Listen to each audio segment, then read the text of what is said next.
Pangkalikasang araw po sa ating lahat ng mga taga-subaybay ng ating programang Talakayang Pangkalikasan ng DNR Marinduque, live na napapanood sa Lucky 7, Channel 3 ng Marinduque News Network.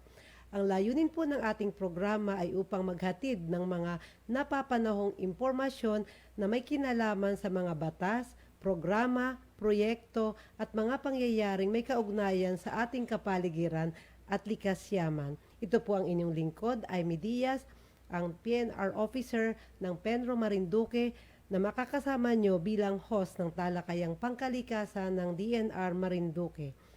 Kung may nais po kayong itanong habang tayo ay nagtatalakayan, ilagay o may komento, ay maaari nyo po itong itype sa comment box sa inyong mga TV screen or sa Facebook. Sa araw pong ito, araw ng Biyernes, May 14, 2021, ay tatalakayin natin ang mga bagay tungkol sa pangangalaga, pagprotekta, at pamamahala ng mga baybaying dagat, karagatan, at mga yamang dagat. Ang buwan ng Mayo ay itinalaga bilang Month of the Ocean, kaya ang makakasama natin bilang panauhin sa talakayan mamaya ay ang kinatawan mula sa aming Biodiversity Management Bureau na naka-assign po siya sa Coastal and Marine Division.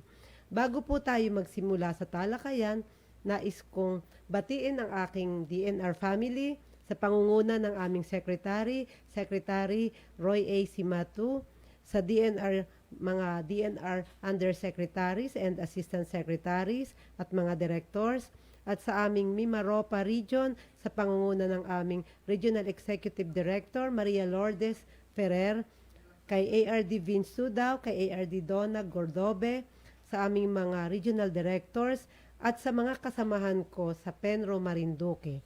Isang pagbati rin kay Honorable Lord Speaker Lord Alan J. Q. Velasco, sa mga local officials ng Marinduque Province sa pangunguna ni Governor Presbitero Velasco Jr., sa mga namumuno ng iba't ibang national government agencies dito sa lalawigan ng Marinduque, ganon din sa mga heads ng mga academic institutions, at sa syempre kay Bishop Jun Maralit, magandang araw po, at sa lahat ng mga Marinduqueños, isang mapagpalang araw po sa ating lahat.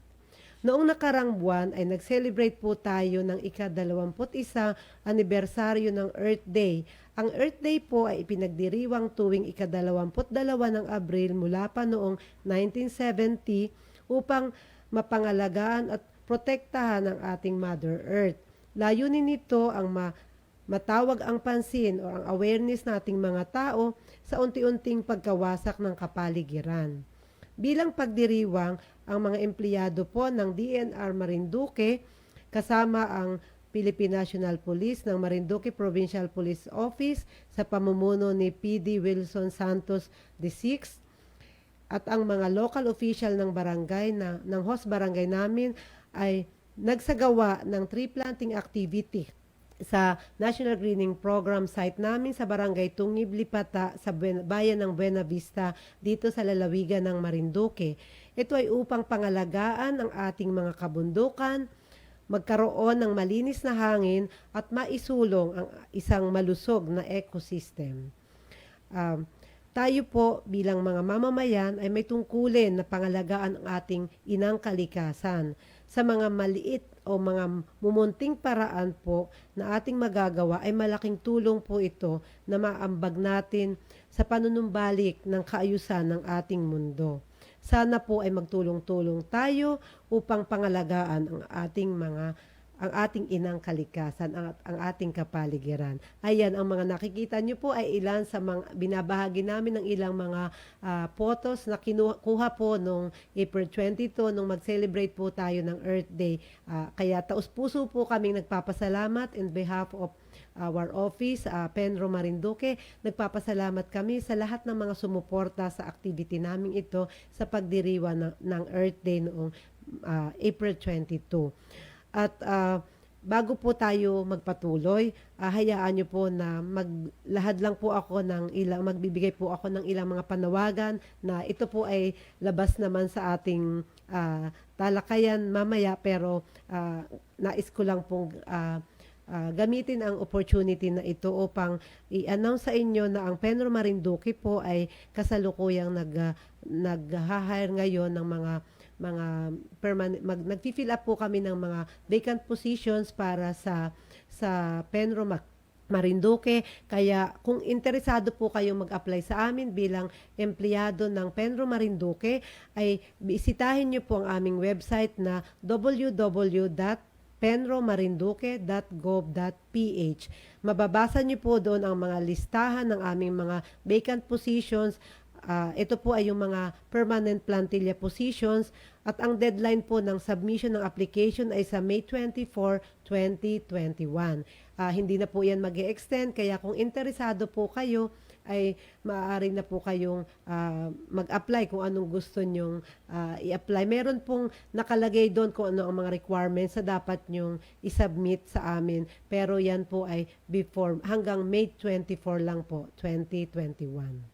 Ayan, para magkaroon na po tayo, ipaprocess pa po iyan, magkakaroon tayo ng selection process. Isa pa po sa aking gustong ipaalala, patuloy po ang aming handog titulo program at may mga libreng sukat din po. Ito po ay first come first serve yung libreng sukat.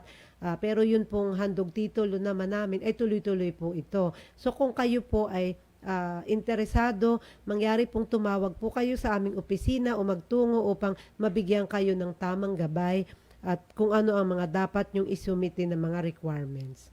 Yun po. So, tandaan nyo po yung ating deadline ng submission ng mga aplikante. Ito po yung various position. Meron din pong mga bakante sa ibang probinsya within Mimaropa region. Pareho lang din po ng deadline sa May 24. Okay po, meron din po kaming mga bakante para naman sa regional office ng Mimaropa region ng DENR. Ngayon naman po ay talakayin na natin ang pagdiriwang na magaganap ngayong buwan ng Mayo. Tuwing buwan ng Mayo ay pinagdiriwang natin ang Month of the Ocean.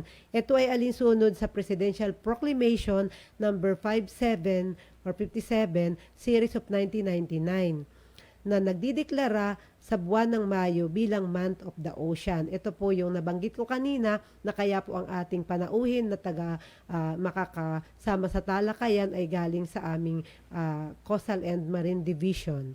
Ang layunin po ng pagdiriwang ay upang mabigyang diin ang kahalagahan ng pangangalaga, proteksyon at maayos na pamamahala ng mga karagatan at yamang dagat. Ang tema po natin ngayong taon ay The Science We Need for the Ocean We Want. Ito po mamaya ay pag-uusapan nating mabuti at ipapaliwanag po ito ng ating panauhin. Ang tema pong ito ay naglalayong maitaas ang pagpapahalaga sa siyensya or science kung paano ito gagamitin upang maprotektahan ang ating mga karagatan. Ang mga best practice natin dyan. Napakahalaga po ng ating karagatan sapagkat halos 3 bilyong tao ang nakadepende dito bilang pangunahing pinagkakakitaan or livelihood po ng ating mga tao, ng mga mamamayan. Kaya napakahalaga po nito. Dapat natin itong pangalagaan. Ang ating karagatan din ay nag-a-absorb ng 30% carbon dioxide upang mapababa ang epekto ng global warming or yung pag-init ng mundo. Ito po ipapaliwanag din sa atin mamaya ng ating panauhin. Kaya po nararapat lamang na lagi nating pangalagaan ang ating kapaligiran. Lalo na itong mga itong ating karagatan sapagkat ito po ang dito tayo kumukuha ng ating mga yamang dagat. Dito po sa Marinduque bilang island province, pangunahing pinagkakakitaan din po ang pangingisda sa karagatan, lalo na yung mga local na mga fishers folks natin. Kaya nga po, hindi lang po ito usapin sa ibang lugar, kundi mismo pong dito sa ating lalawigan ay talaga pong maraming umaasa sa ating mga karagatan dahil doon sila kumukuha ng kanilang pinagkakakitaan. Isa pa pong magandang maswerte po tayo dahil kasama ang ating karagatan dito sa Marinduque sa tinatawag na Verde Island Passage or yung VIP Passage. Ito po ay yung lugar kung saan buong karagatan sa buong mundo na may pinakamarami o declared ito na may pinakamayamang buhay sa dagat. Tinatawag din itong center of marine biodiversity. Sadya pong napakapalad natin dahil kasama po ang karagatan ng Marinduque dito. Ibig sabihin lang, napakayaman ng ating karagatan. Marami tayong mga nabubuhay sa ating mga karagatan. Kumbaga, mega diverse po talaga tayo ang ating mga karagatan. Kaya po sa darating na May 18, taong kasalukuyan, yun po ay sa Tuesday nga ba yung May 18, ay magsasagawa po ang Penro Marinduque ng coastal cleanup muli at ito yung paglilinis ng ating mga baybaying dagat at tree planting activity sa Barangay Ino, Mugpog sa ganap na alas 6:30 ng umaga bilang pagdiriwang ng Month of the Ocean. Para po sa kaalaman nyo po, nung mga nakaraang taon ay very active po tayo at halos po namomobilize natin ang lahat ng ahensya dito sa Marinduque, dito sa probinsya natin. Naglilinis po tayo dahil para din po sa kaalaman natin ay talaga namang maraming coastal barangay maraming barangay ang nasa baybaying dagat. Dito out of 218 po na barangay dito sa buong lalawigan ay 83 po doon ay mga coastal barangay. Tayo po, itong mga statistic na sinasabi ko ay baka po itanong ito sa quiz. Joke lang po. Tayo po ay may 223.34 kilometer na coastline or baybaying dagat. Ibig sabihin po talagang napapaligiran tayo ng dagat, ng tubig. Actually po ang Marinduque, ang lahat ng municipality dito sa Marinduque ay ito po ay lahat ay coastal town or coastal municipality. Kaya po talagang napakahalaga sa ating mga kababayan ang pangalagaan o maprotektahan natin ang ating mga karagatan at yamang tubig. Kaya nga po ulitin ko, kung kayo po ay malapit dito sa Barangay Uno, sa Mugpog, meron po tayong coastal cleanup. Yun po namang mga ipinapakita natin dyan, yan po yung mga previous years na celebration natin sa Month of the Ocean. Nakakamiss nga po ito dahil may pandemic ngayon, kaya pag nagkakaroon po tayo ng mga activities ay medyo limitado po yung number ng tao. Yun po. Magkakaroon din po kami ng tree planting dyan sa Barangay Uno, kasama po ng pagdiriwang. At ang makikilahok po dito, dahil nga medyo limitado, hindi naman lahat ng agency ay ating makakasama, ang makakalahok po natin sa gawain nito ay yung Philippine National Police at saka ang lokal na pamahalaan ng Mugpog at specifically itong Barangay Uno. At saka po syempre ang mga taga DENR. So ito pong mga nakikita nyo, yan mga ilan lamang sa mga kuha naming larawan noong mga nakaraang taon po.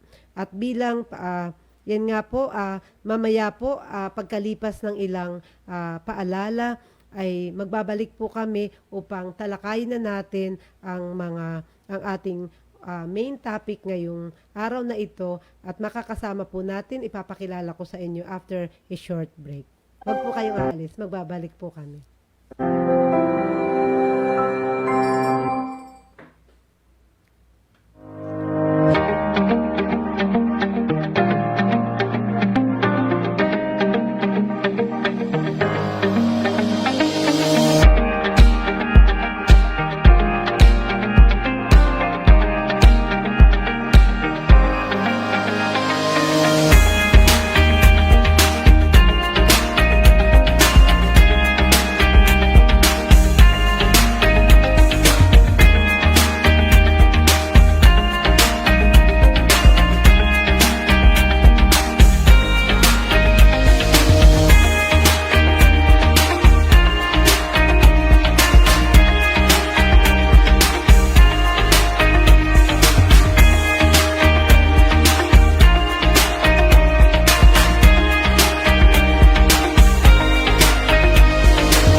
Nagbabalik po ang talakayang pangkalikasan ng DNR Marinduque at ngayon po ang ating makakasama sa hapong ito sa ating talakayan na patungkol sa coastal and marine resources at kung paano natin ito mapangangalagaan ay mula po ito, ang makakasama natin ay mula po sa Biodiversity Management Bureau or BMB ng DENR.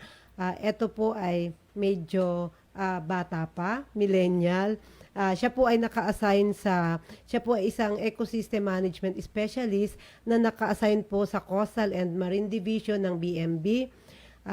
Siya po ay graduate ng Development Communication sa UPLB at dati po siyang Information Officer sa Coral Triangle Support Partnership Project na funded by USAID.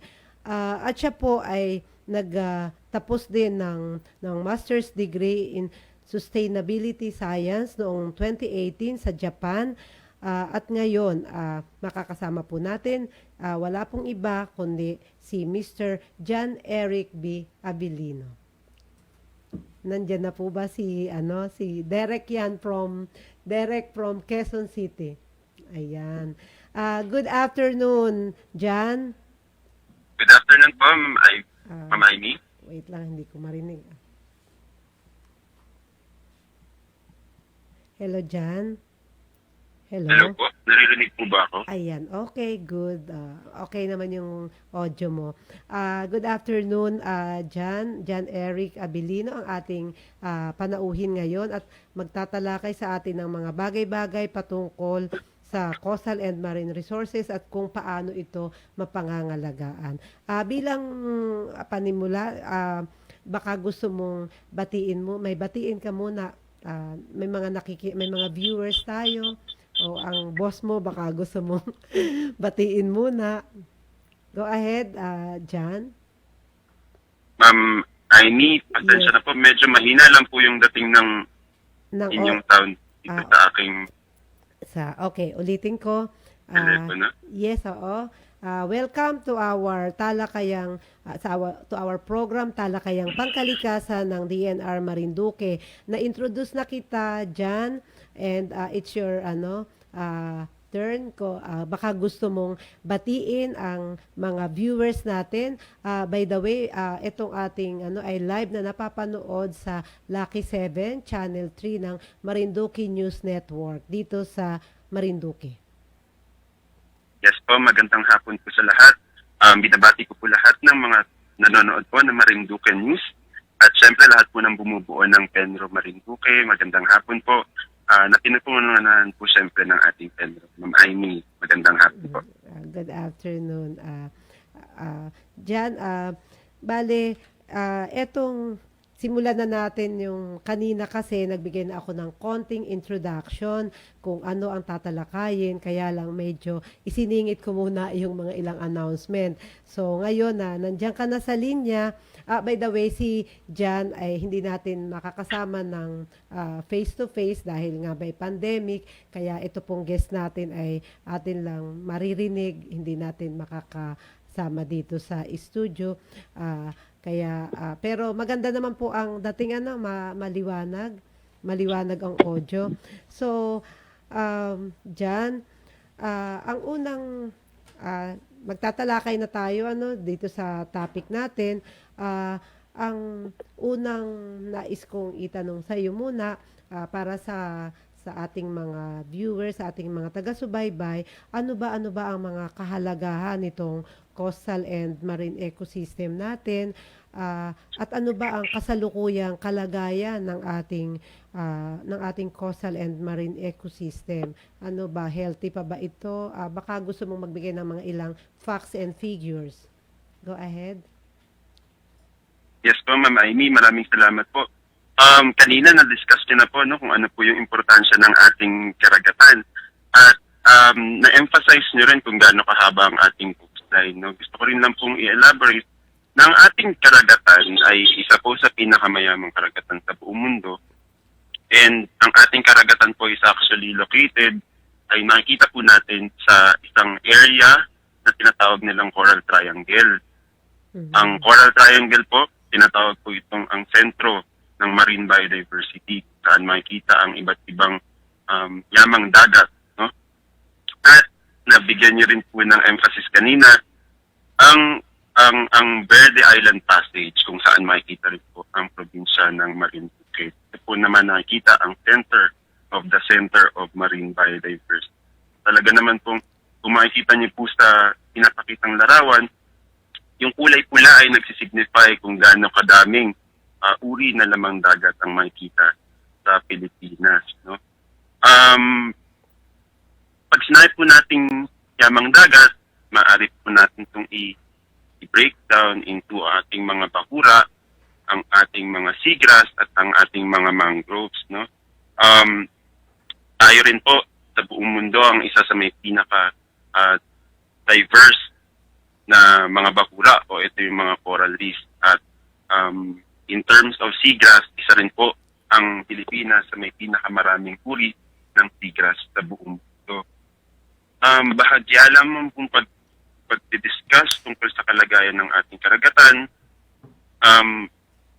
Over the years po, bumababa na po ang ating mga ang coverage ng ating mga excellent coral reefs. Dulot po ito ng iba't ibang activities ng mga tao at even yung natural na pagbabago ng ating aside po sa coral reefs, ang ating mga seagrass ay patuloy din pong nadadamage dahil sa mga activities ng mga tao katulad ng pagde-develop ng mga coastal area o pagtatayo ng iba't ibang infrastructure sa ating our coastal.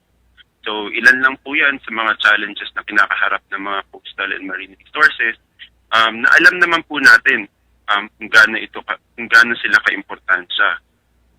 Bukod po sa nabanggit ninyo na nagbibigay sila ng livelihood, sila rin po ay nagbibigay ng provision in terms of sa pagkain ng ating mga coastal communities.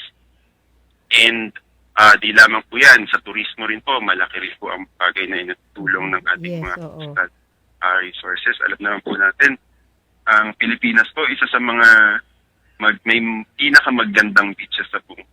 So, talaga naman pong dinadayo ang ating mga coastal features. Malaki po ang tulong nito sa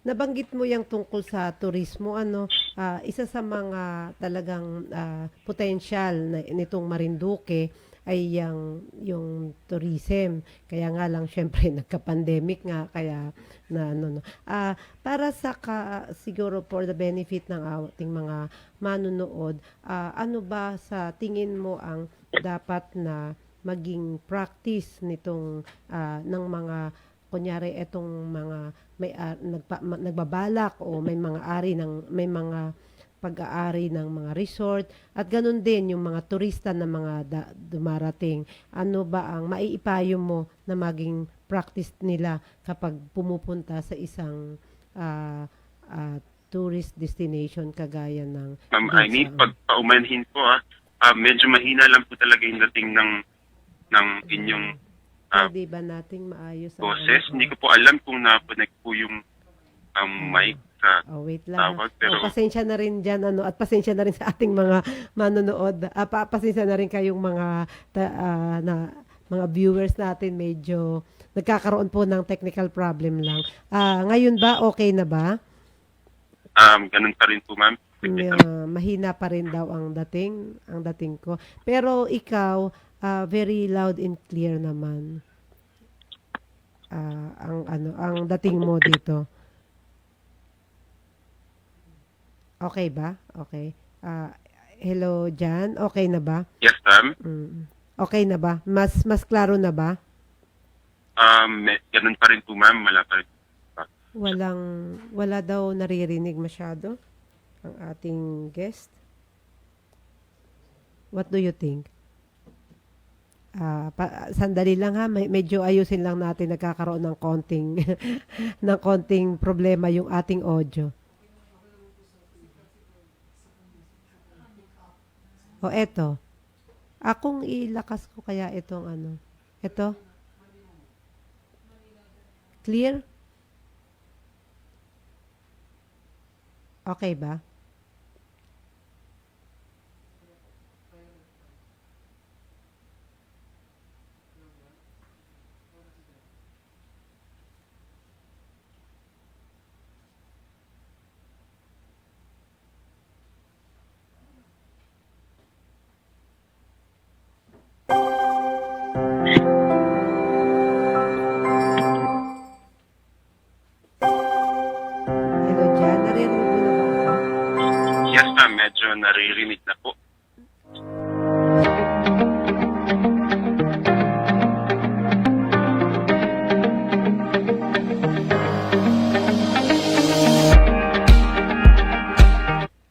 okay dyan? Na malinaw na ba ang dating ko sa'yo? Hello? Medyo lumapit po kayo ng konti, ma'am, pero okay naman po. Medyo naririnig ko na. Ayan, medyo naririnig na daw. Pero ikaw kasi ay very clear, loud and clear naman ang dating mo dito sa studio. Yan yan lang ang konting problema natin kapag hindi face to face ang ating ang ating guest. Anyway, pagpaumanhin po. Let's let's continue nabanggit mo kasi yung gusto ko lang bigyan ng yung mga practical na advice dito sa ating mga viewers. Sabi mo kasi nabanggit po yung tungkol sa turismo and malaki ang potential nitong parang nawala. Malaki ang potential ng probinsya ng Marinduque para sa turismo, lalo pa nga kung hindi nagkaroon tayo ng COVID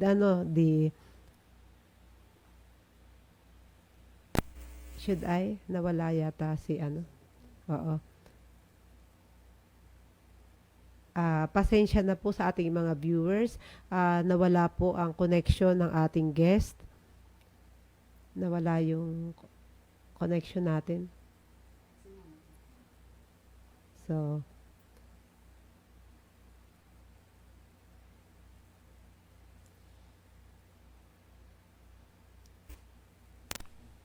parang wala akong naririnig. Okay na? Okay na? Okay. Jan? Yes po. Ayun, okay na. Yung about sa turismo, ano ba ang mga maiipayo mo natin sa ating mga viewers na mabuting practice kung sakaling sila ay pumupunta sa mga tourist destination na kagaya ng mga beach, ano ang maiipayo mo sa ating mga manonood? Yes po. Nabanggit ko nga po kanina na ang turismo ang isa sa primary na nabibigay sa atin na benefits ng ating mga coastal area. And dyan po sa Marinduque, although hindi pa po nakarating dyan at gusto ko na pong makarating dyan, ay nakikita po natin ang potensyal ng coastal areas ng Marinduque. Ang maipapayo ko po in terms of tourism, sundin lang natin ang mga principles ng ecotourism. Ito ay kung saan mas pinapahalagahan natin ang value ng ating mga ecosystems, ito yung mga bahura, and of course, yung mga seagrass and mangroves natin.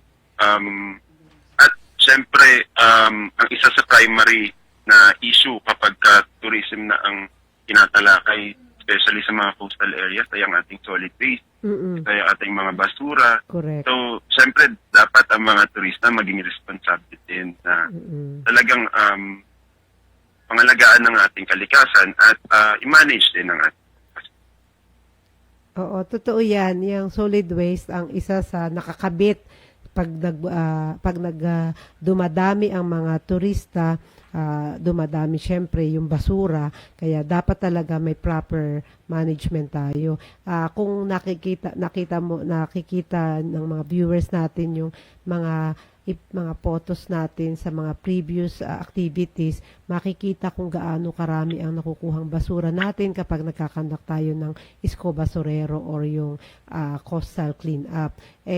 Kaya nga po ang ating panawagan ay bitbitin na lang nila ang mga basura para hindi na nagpa-pile up hindi na iiwan sa ating mga baybaying dagat. No po? Diyan, dun sa gusto ko, kanina may mga binanggit ako mga statistics, pero yun naman ay dito lang, local statistics lang yun, ang coverage lang niya ay itong Marinduque. Baka gusto mong, para sa kaalaman ng ating mga viewers, baka nais mong i-discuss or talakayin yung mga iba pang mga importanteng figures dito patungkol sa ating topic na coastal and marine. Ano ba? Yes po. Sa ating coastal resources, binubuo po ito ng tatlong ecosystem. Primarily tatlong ecosystem. Ito po ang ating mga bahura or ang mga coral reef, ang ating mga seagrass, at ang ating mga mangrove. aside from that, meron po tayong mga beach forest, So may layer, And- may layer. mga coastal areas din po.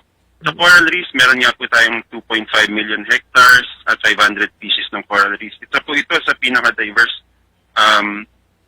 na bahura in terms of sa mga bansa. Tayo po ang isa sa mga pinakamaraming uri ng bahura. No? Sa Coral Triangle area, pangalawa po tayo sa Indonesia sa may pinakamaraming uri ng bahura.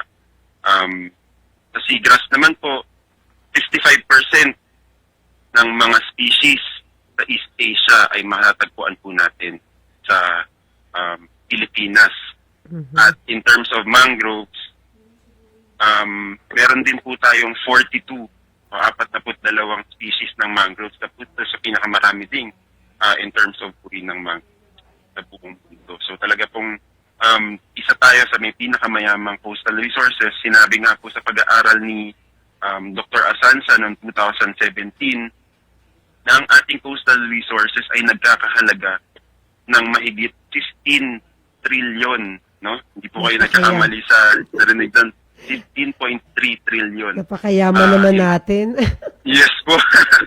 Yes po, Ma'am Amy. So, isa po talaga tayo sa may pinakamayamang-yamang dagat. Kasama na ba dyan yung pinag-aagawan dun sa West Philippine Sea? Hindi po ako sigurado dun, ma'am. But alam naman po natin kung gaano rin kayaman ang ating West Philippine Sea. So, talagang napakayaman po natin. Sagana tayo sa resource. Dapat natin pangalagaan. Oo. Ilan nga ulit yung species natin sa mangrove? Kasi kami dito ay laging nagpapatanim sa mangrove. Ilang species yung ating mangrove? Sa buong Pilipinas, meron tayong 42. 42 species ng mangrove. Kahit nga itong mga coral reefs din talagang ang dami rin nating klase, mga species. Yes po. Napakayaman talaga natin. Sa panahon ngayon na yan nga may ganyan karami ang ating mga likas yaman, ang ating mga yamang dagat. Pero ano ba talaga ngayon ang ating status?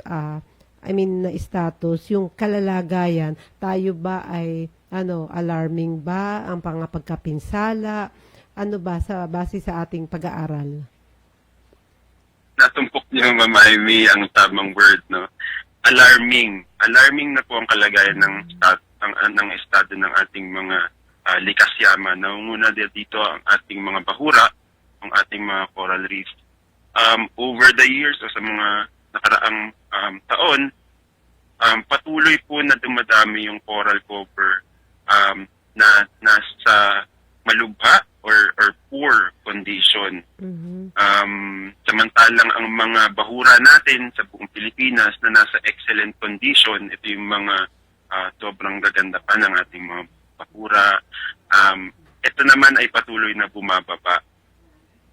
Same sa iba't iba pang resources. Patuloy na dahil sa iba't ibang activity ng mga tao at even yung mga natural phenomena sa mga bagyo, climate change, lahat pong yan ay nakaka-apekto sa estado ng ating coastal resources.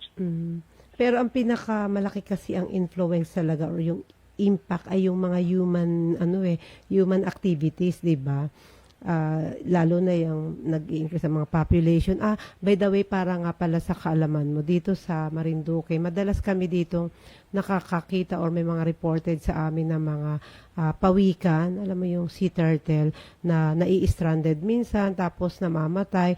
Tapos pag tinitignan namin at ano bang tawag doon, autopsy sa yung tinitignan pagpatay na, yung cause of death, nakikita minsan na may mga napabara lang sa lalamunan or ganun. So, talagang may effect din yung mga nakakain nila minsan yung solid, yung waste, may plastic or na kaya parang kamukha nga yan ng pawikan na namatay dito last month lang. So, yun, kaya isang panawagan talaga sa ating mga mamamayan na Totoo po yan. huwag tayo magtapon. Malaki po talaga ang kontribusyon ng mga human, activity human activity. sa ating likas yaman. Nabanggit niyo po yung tungkol sa pawikan at nakita naman po natin yung dating litrato, isang napakalungkot na litrato na ang pawikan na merong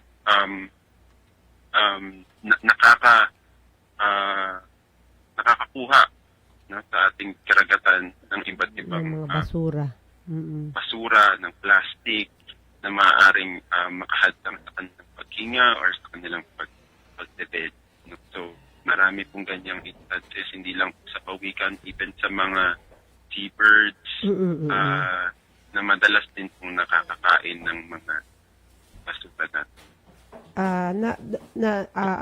Aminado talaga tayo na nasa alarming condition na ang pagkasira ng ating mga bahura at iba pang yamang dagat ngayon. Di ba mayroon tayong yung CIMEM specifically dyan sa inyong mandato nga ng ano nyo ito ng bureau, di ba? Baka mas magandang maipaliwanag mo rin itong programa natin itong coastal, yung CIMEM, itong Coastal and Marine Ecosystem Management Program para sa kaalaman ng ating mga viewers. Sige, go ahead. Yes po. Maraming salamat po, Ma'am. Ang Pilipinas po, through the DNR, ang ating ahensya ng Environment and Natural Resources ay nangunguna sa pag-implement ng ating Coastal and Marine Ecosystems Management Program. Ito ay ang CIMEM na-adapt ng ating ahensya noong 2016. Ang programang ito ay ipagpapatuloy hanggang 2028 at maaaring hanggang sa mga susunod pang taon na naglalayon na pangalagaan ng ating coastal and marine resources for the benefit, of course, ng ating mga mamamayan. Ang CIMEM ay binubuo ng 7 components. Ano yung mga components? Ibig sabihin, iba't ibang activity po ang nakapaloob sa CIMEM. Kasama na dito ang pag-establish ng mga marine protected areas at marine protected area networks. Kung hindi po tayo pamilyar sa marine protected areas, ito po yung mga tinatalagang areas for conservation. No? May mga boundary po ito. At dito makikita natin kung ano yung mga areas na talagang pinapangalagaan ng gobyerno at ng iba't iba pang ahensya ng gobyerno at even ng mga local government units. So, ang ating mga munisipyo, ang ating mga syudad at ating mga probinsya. Sumunod namang na component ay ang biodiversity friendly and social enterprise development. Ito naman, sa simpleng terms, ito ang mga alternatibong livelihood, ang alternatibong pangkabuhayan ng ating mga coastal community. So, sinusubukan po natin na hindi maging dependent or maging solely dependent sa pinagkukunan ng pagkain at ng pangkabuhayan ang ating mga coastal community sa ating mga coastal resources. Kaya binibigyan ng ibang hanapbuhay, ganun ba? Yes po. At hindi po natin sana ito itatawaging alternative dahil alam naman po natin hindi rin ganun kadaling. Naputol?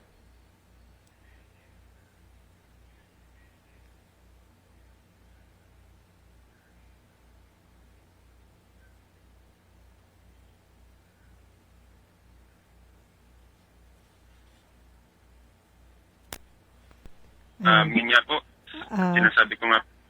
Parang nakat siya kanina. Nakat? O okay lang. Ang alternatibong pangkabuhayan ay pinibigay po natin para po mabawasan ng pressure sa ating mga coastal and marine resources. Aside from that, nagbibigay din po tayo ng capacity building. Ito yung pagbibigay ng training sa iba't ibang stakeholder natin sa coastal community. Ang technical assistance naman po, sa madaling salita, tinutulungan po natin ng mga LGUs na maisapatupad nila ang kanilang mga programa sa pangangalaga ng coastal and marine resources. Aside from that, meron din po tayong knowledge management o ang pag-oorganisa ng mga datos na kailangan natin sa pagbuo ng mga management activities. No? Ang pangalawa sa huli ay ang social marketing and mobilization. So lahat po ng kampanya para pangalagaan ng ang ating likas yaman.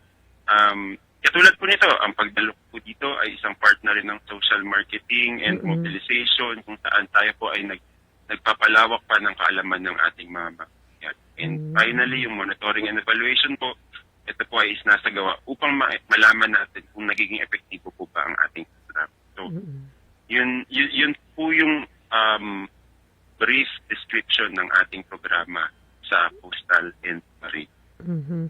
Actually nga, tama ka. Kaya nga ikaw ang aming inimbita dito para ipaliwanag. Ito ay part yan ng inyong, kumbaga, ng mandato rin yun na dun nga sa social marketing, di ba? Kumbaga, nag-IEC ka na dito, tinataas natin ang level ng awareness ng mga tao. Nabanggit mo yung MPA, yung Marine Protected Areas. Actually, may mga Marine Protected Areas kami dito sa Marinduque, kaya lang hindi ito yung mga locally managed ng LGU, yung marine mga protected. Kaya maganda rin siguro sa mga susunod na na pagpaplano natin ay makasama ito at mapondohan din yung mga rehabilitation dito. I guess merong yung aming congressman dito, may request siya for this year. Hopefully ma-release ito as a part ng later release para ito sa Coastal and Marine. Yung parang under yata siya ng CMEM. Ayun. Yes po, tama po yun. Ang Marinduque po ay sa mga meron ding locally managed marine protected area at sa buong bansa po, meron tayong mahigit 1,800 na locally managed marine protected areas. Ito yung mga pinupunang ating mga local government o ang ating mga munisipyo para pangalagaan.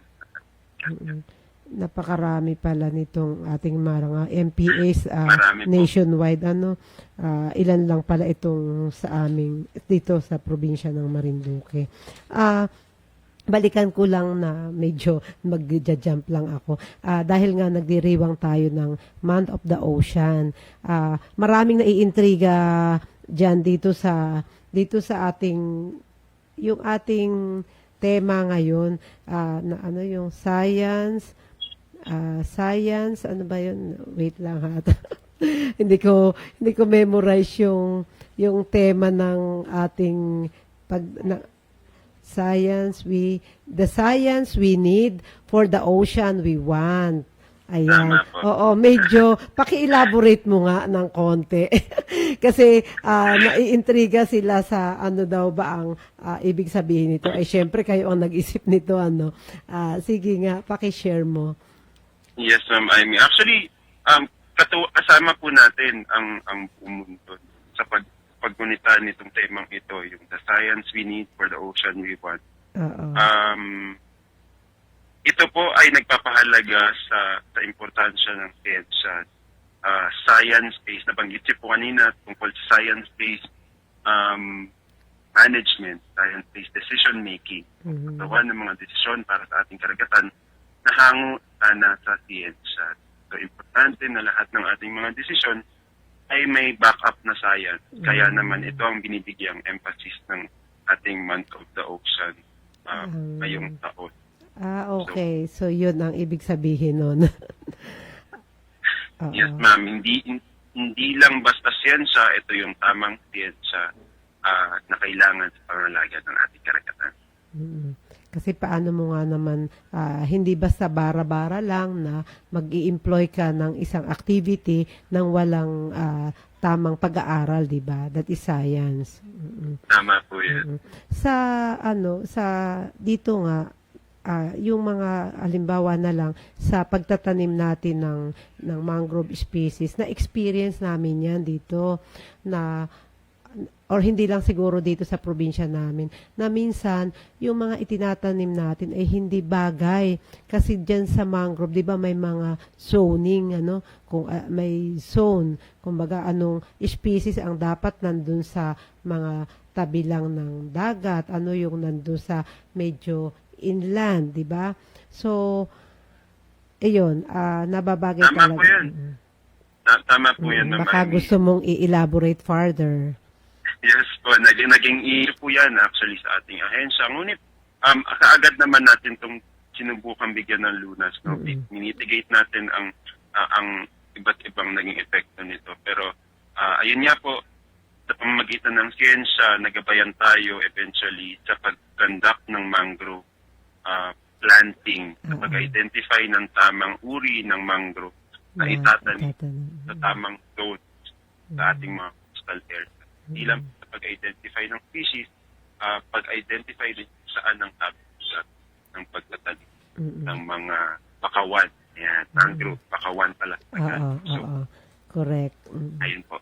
Yun ang mga bagay na natutunan din naman natin through time. Actually, tama ka naman na na-address naman natin yan agad-agad. Ano ang mga, na-discuss mo naman itong tungkol sa CMEMP, ano pa ba ang mga ibang, may mga iba pang initiative ang ating gobyerno, lalo na yung BMB? Ano pa yung mga ibang activities natin or programa? Tama po, bukod po sa CMEMP, marami pa po tayong ginagawang activity for our coastal para sa ating karagatan. Ang ilan lamang po dito ay ang ating patuloy na pag-partner sa iba't ibang ahensya dito sa Pilipinas mula sa DABFAR na alam naman po natin na muna sa pangalaga or pangalaga ng ating fisheries, ang DABFAR. Kasama rin po natin sa iba't ibang programa natin ang DOST, ang UP Marine Science Institute, lagi po rin natin partner. So, sa iba't ibang activity din po para ina-emphasize po natin ang partnership natin with iba't ibang government agencies. And aside from internally dito sa Pilipinas, tayo rin po ay nakikilahok sa iba't ibang international conventions and forums na magpapalawak pa ng ating kaalaman sa pangalaga ng likas yaman. And in addition to that, bukod po dun sa napapalawak ng ating kaalaman sa pagpangalaga ng ating likas yaman, nagiging katulong din natin sila sa pangalaga ng ating likas yaman, ng ating karagatan. Ano ba? Example na Sige, ano yung mga example natin? Yes, Ma'am Amy. Ang isa po dito na maaari siguro may elaborate ay ang ating partnership sa Coral Triangle Initiative. CTI. Kasama po natin, yes po, CTI. Kasama po natin ang 6 na bansa dito, ang Indonesia, Malaysia, Papua New Guinea, Solomon Islands at Timor-Leste. And sa pamagitan ng partnership na to, marami na tayong nailansad na programa katulad ng pagpapataas ng effectivity para maging epektibo pa ang ating mga marine protected area. Ang law enforcement network din natin yung ay patuloy din po nating pinapaigting sa magitan ng partnership na ito. At aside from that, maraming pa po katulad ng pag-involve ng mga kababayan at kabataan sa lahat ng programa ng ating Yes, napaka-importante. Binanggit mo yung tungkol sa strong partnership. Actually, yan ang maganda talagang i-promote dahil kung marami tayong magkakakampi, maraming magtutulungan, mas mapapabilis nating makukuha yung ating objective na to protect our natural resources.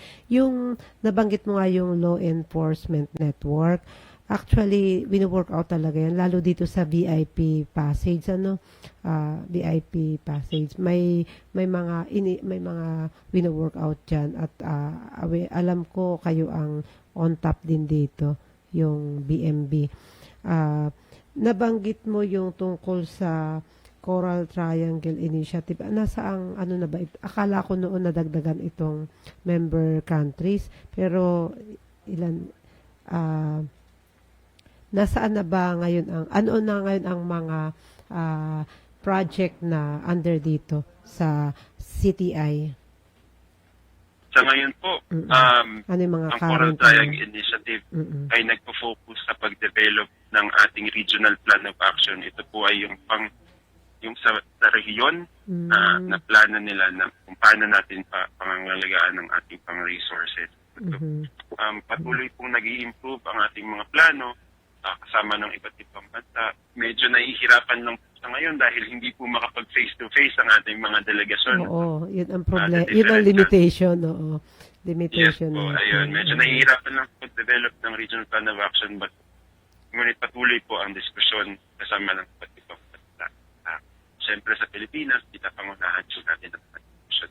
Mm-mm. Mahatid ang ating agenda for management. Oo. Etong PEMC, naalala ko lang, di ba, may stake din sila, no? Stakeholder din itong PEMC. Ano ba ang role nila ngayon dito sa ating mga, what happened? Ano po yung PEMC po ba yun, ma'am? Oo, PEMC. Pasensya na, ang akala ko'y PEMC. nawala. Akala ko'y nawala yung Nandito voice. pa po ako, ma'am. Oo. Ayan. Ang PEMC po ay isa sa mga tumulong sa atin para itaguyod yung tinatawag nating integrated coastal management. Itong ito po yung- ICM. Yes, ma'am. Ito po ICM, yung Ridge to oo. Reef approach kung saan binibigyan din natin. Nawala siya.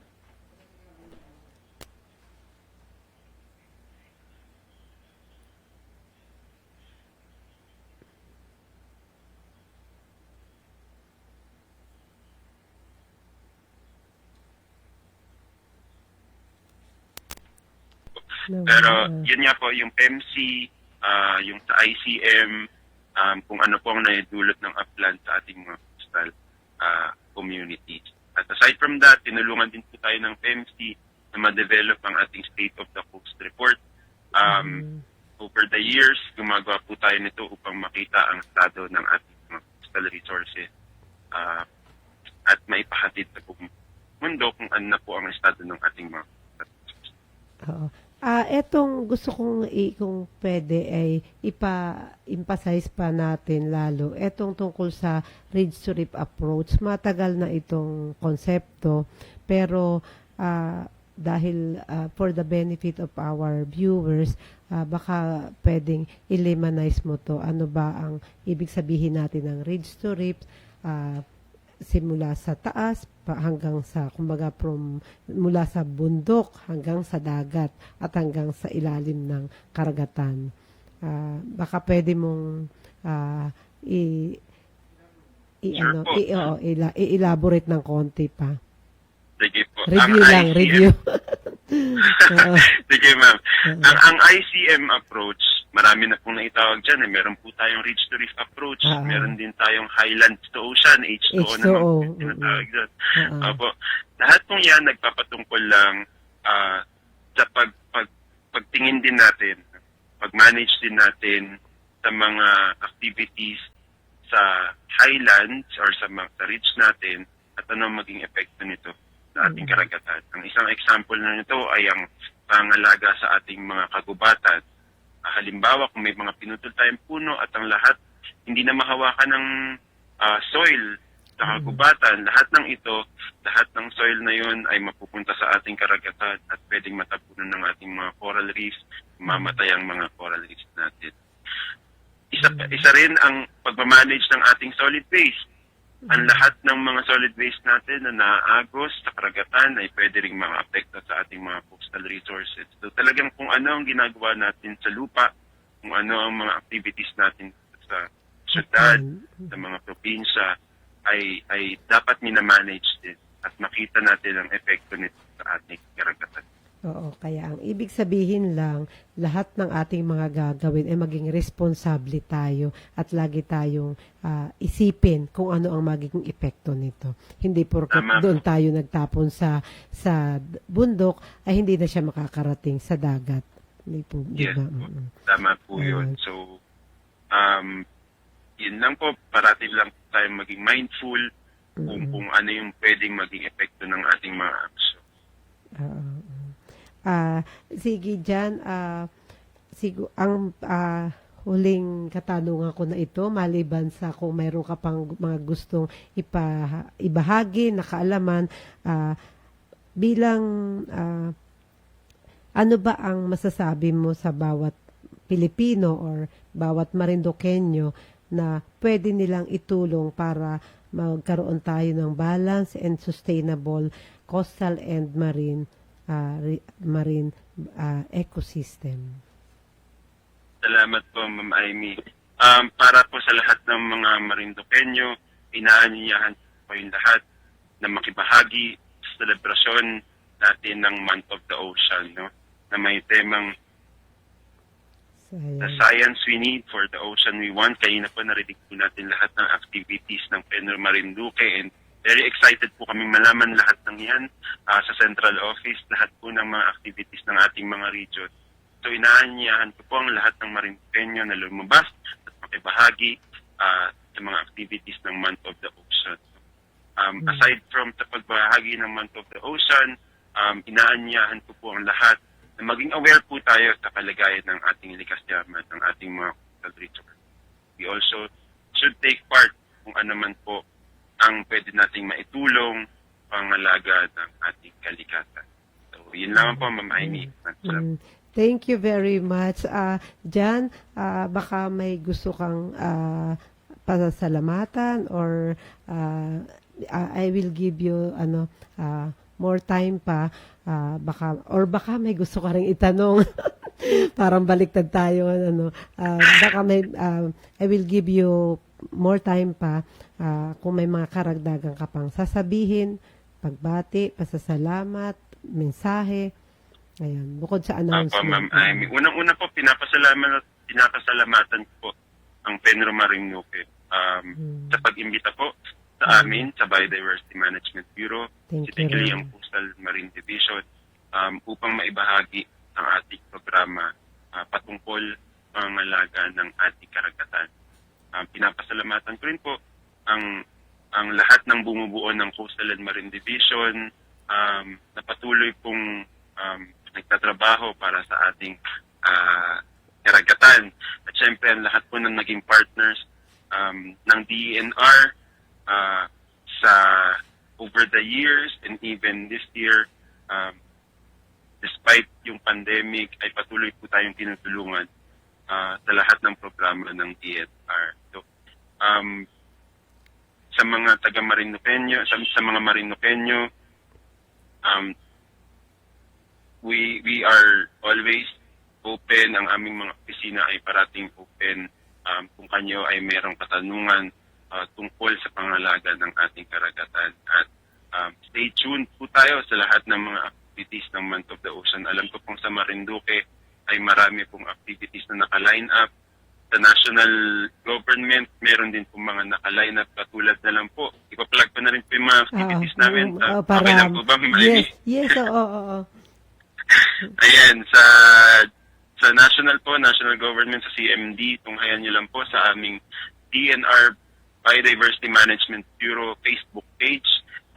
Ang Month of the Ocean activities, katulad na lang po ng paglo-launch ng Agos ng Buhay music video.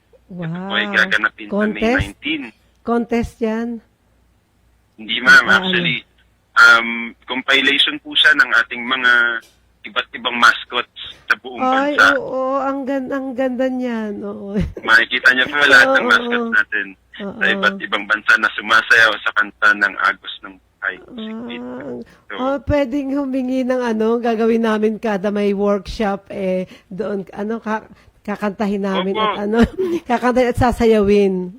sure po, i-coordinate ko po sa inyong opisina. Pag na-launch yun na.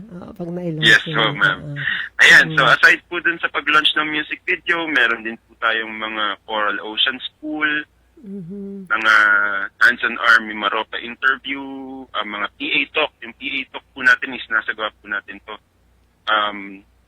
Ongoing yan. Ongoing? Yes po. Sa BMB page, rinig po natin itong matunghayan. And then, meron din po tayong mga storytelling na magaganap naman sa May 28. Patungkol pa rin po ito sa pangalaga ng ating. Ayan, May 28. Ano pa mga activities natin? So, yun lamang po.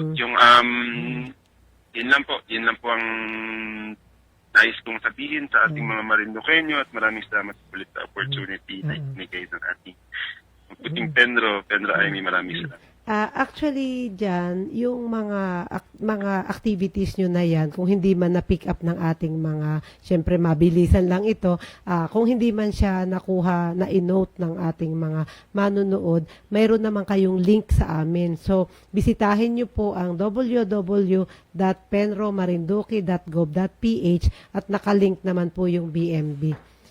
At saka iba pang mga bureaus ng DENR sa amin. Meron din po kaming FB page, yung Penro Marinduque. Actually, diyan po namin ipinopost yung mga ganyang announcement.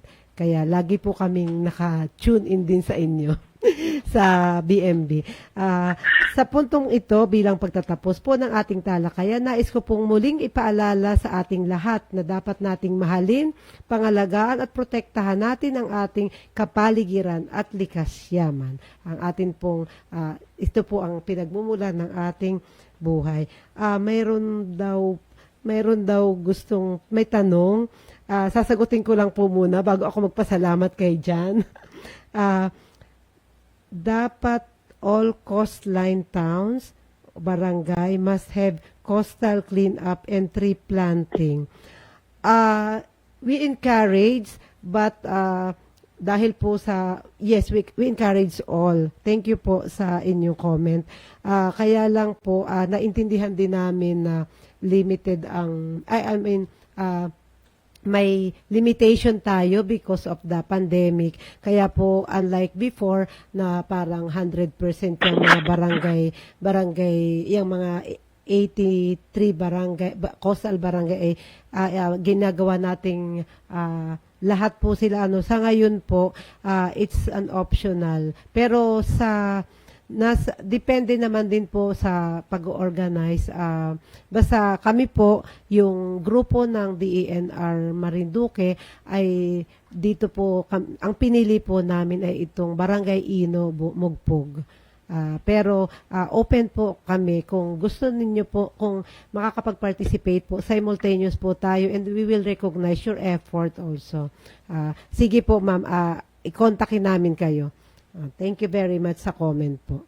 Ano yung isa? Okay. Maraming salamat sa nag-comment po. So, again, maraming salamat sa ating naging panauhin sa araw na ito na nagbahagi sa atin ng kanyang kaalaman si Mr. John Eric Abilino ng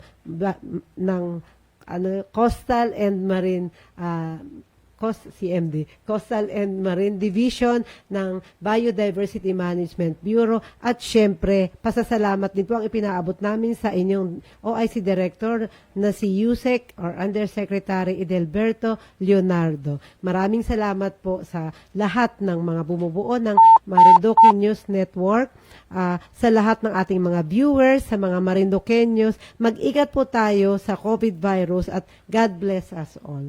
Yun lang po. Magkita-kita po tayo sa susunod na muli na talakayan pangkalikasan.